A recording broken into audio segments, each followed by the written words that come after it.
Camarades, citoyennes et citoyens, parisiennes et parisiens, une partie de nos délégués CGT, FTDN, 2EA, de notre direction syndicale, des candidats CGT aux élections professionnelles 2022, est réunie ce jour, 29 novembre 2022, au siège de la direction de la propreté et de l'eau de la ville de Paris, au 103 en Ile-de-France, Paris 13e, sous la bannière de propreté et égout de Paris, 100% public, égale plus de moyens pour un service public de qualité pour tous.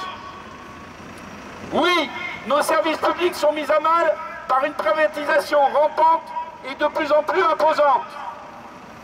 Le débat stérile entre la maire de Paris et le ministre délégué chargé des comptes publics sur le nombre important de fonctionnaires à la ville de Paris induirait que les privatisations ne coûtent rien aux contribuables.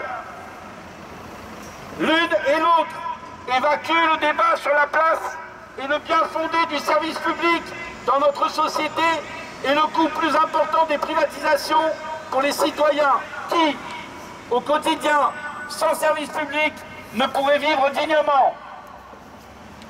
Le premier confinement total du 17 mars au 10 mai 2020 et ceux partiels qui ont suivi ont démontré que sans les services publics de l'hospitalier, de l'État et de la territoriale, notre société n'aurait pu être protégée. On ne se nourrit pas d'applaudissements. Il faut reconnaître nos services publics à leur juste valeur et arrêter de privatiser. Concernant nos services publics de la propreté et de l'assainissement de Paris, ils sont minés par des budgets offerts aux entreprises privées de plus en plus importants au détriment de la qualité du service rendu. En 2020, la propreté de Paris, 28 millions d'euros sont donnés à des entreprises privées pour effectuer des doublons de nos missions.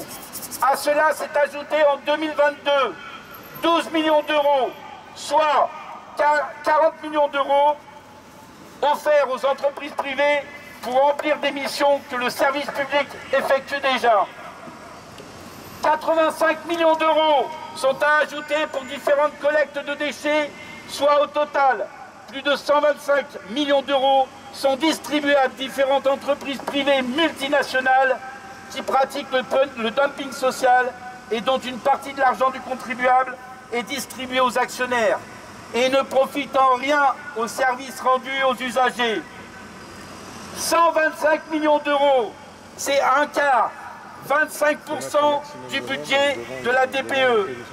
Bien que sur la collecte des déchets, la tonne de déchets enlevée par le privé est 15 € plus cher qu'enlevée par la régie, soit environ 16 millions d'euros par an plus cher pour le contribuable parisien.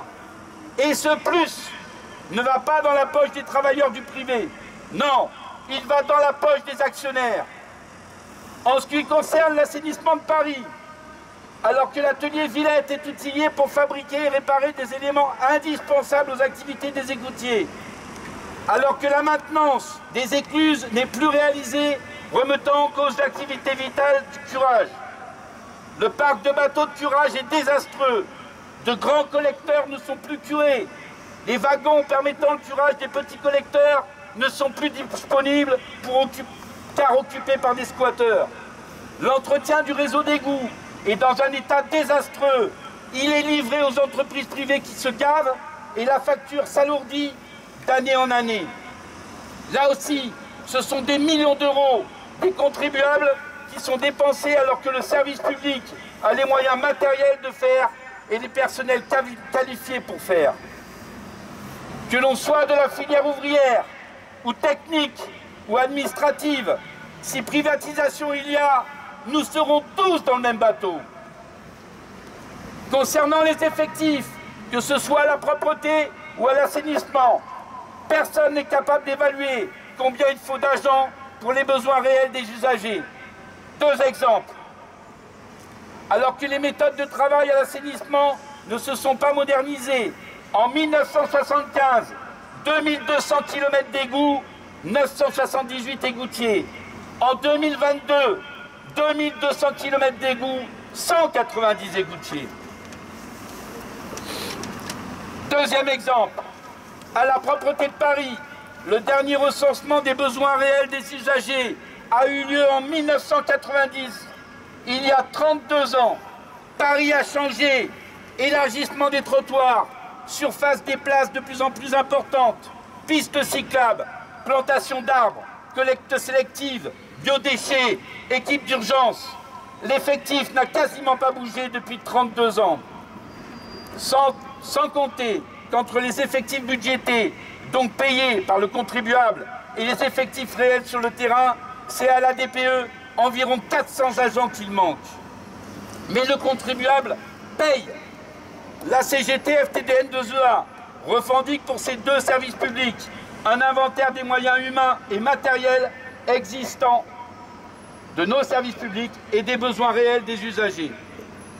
La CGT combat et donnera tous les moyens en sa possession au personnel pour combattre toute privatisation supplémentaire envisagée et pour gagner une remunicipalisation de l'ensemble des missions confiées aux entreprises privées. Les privatisations sont plus coûteuses pour le contribuable et ne servent, entre autres, qu'à opposer salariés du privé et fonctionnaires pour niveler par le bas les conquis des travailleurs. Les privatisations n'empêchent pas les travailleurs de se battre. Les deux derniers mouvements grévistes à la DPE se sont passés dans deux entreprises privées, Pizzorno et Urbaser. Les travailleurs demandaient des revalorisations salariales et de meilleures conditions de travail. La maire de Paris, donneuse d'ordre, n'a donné aucun signe de négociation envers ses employeurs. Pourtant, la maire de Paris a ordonné au patron de Total de négocier avec les raffineurs en grève pour leur revalorisation salariale. Non, Madame la maire, vous n'êtes pas sur le trône de la nation. Occupez-vous de Paris. Les tauliers de Pizzorno et Urbaser ont pendant cette grève employé tous les moyens pour la briser. Emploi d'intérimaires, d'administratifs, de cadres, de travailleurs venus d'Espagne pour Urbaser, emploi de sans-papiers. Tous les moyens sont bons pour donner satisfaction aux orduriers. Les travailleurs en grève ont gagné. Bravo, c'est un bel exemple à suivre. Vive la lutte. Petite remarque. Quand les fonctionnaires sont en grève, certains élus politiques demandent la privatisation. Quand les travailleurs du privé sont en grève, lequel a demandé la remunicipalisation? Aucun. La ville de Paris n'est pas en reste pour nous faire courber les chines, et plus particulièrement à la DPE. Licenciement de nos camarades Christian et Jean-Jacques pour avoir participé à une action collective syndicale.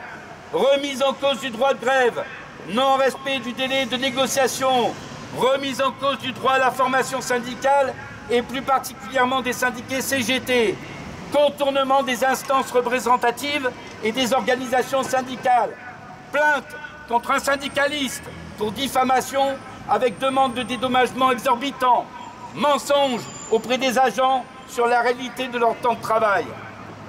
Paris devient une zone de non-droit pour les personnels de la ville de Paris et ses sous-traitants. Pourtant, le temps de l'esclavage est terminé. Nous ne courberons pas les chines. Nous sommes résolument combatifs, publics, privés, tous ensemble, pour le respect de nos droits, l'amélioration de nos conditions de travail, la remunicipalisation de toutes les missions confiées aux multinationales, avec l'embauche prioritaire des salariés du privé travaillant pour la DPE, l'amélioration de nos salaires et de nos déroulements de carrière. Depuis les dernières élections en décembre 2018, la CGT FTDN-2EA a mené la lutte contre toutes les attaques nationales et à la ville de Paris. En 2019, lutte contre le premier projet de réforme des retraites du gouvernement Macron, blocage des ateliers, des garages et de l'usine de traitement des déchets d'Ivry. 2020, combat pendant le confinement pour la protection individuelle et collective des personnels face à la pandémie Covid-19. Droit d'alerte, imposant la fermeture de certains ateliers non ventilés, imposant la non-utilisation de l'eau contaminée au Covid-19. Opération Alain Cazal, fin 2020, opération Petit Papier à la DPE, contre le projet avéré du nouveau directeur de privatiser l'ensemble de la collecte des déchets et du STEA. En 2021, remise en cause du temps de travail, son allongement, diffusion de l'audio de quelques hauts cadres de la DPE se foutant allègrement de la gueule des personnels, de leurs représentants, des organisations syndicales. Envahissement et occupation de l'hôtel de ville le 25 mai 2021. Nous avons gagné ensemble le maintien de certains conquis et ouverture de négociations réelles sur les reclassements indiciaires et déroulement de carrière de toute la filière ouvrière, allant des égoutiers en passant par les éboueurs, les conducteurs, les adjoints techniques, les TSO, les personnels de maîtrise. En 2020, grâce aux élus CAP, c'est aussi un rappel pour tous les éboueurs qui sont patinés dans le grade supérieur, on a arraché pour l'ensemble de ces 800 éboueurs sur 2 ans plus de 160 000 €. En 2022, audit imposé par la CGT pour la ventilation de tous les lieux de travail, STEA et STPP, et remise en conformité de tous ces lieux. Constitution d'un groupe politique, Front indépendant, démocratique et de libération de la DPE, fidèle. Et enfin, l'opération Suivez l'étoile fait suite, entre autres, au danger de remise en cause du droit à la formation syndicale. Cette liste est non exhaustive.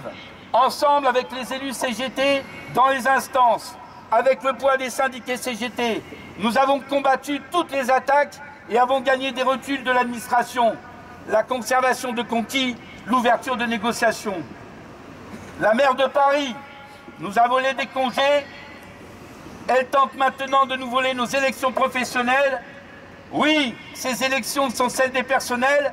Elles ne sont pas là pour plébisciter les deals parisiennes qui cherchent peut-être une revanche à son score au présidentiel et qui, c'est sûr, en mettant le vote électronique en place, cherche à retirer le seul caillou qu'elle a dans sa godasse, la CGT. Personnel de la ville de Paris, ne vous abstenez pas. Ouvrez vos boîtes mail, conservez les courriers concernant les élections professionnelles, votez CGT pour avoir des élus en comité social territorial central, de direction, en commission administrative paritaire, de votre catégorie ou en commission consultative paritaire. Voter CGT, c'est l'assurance que rien ne se fera sans vous.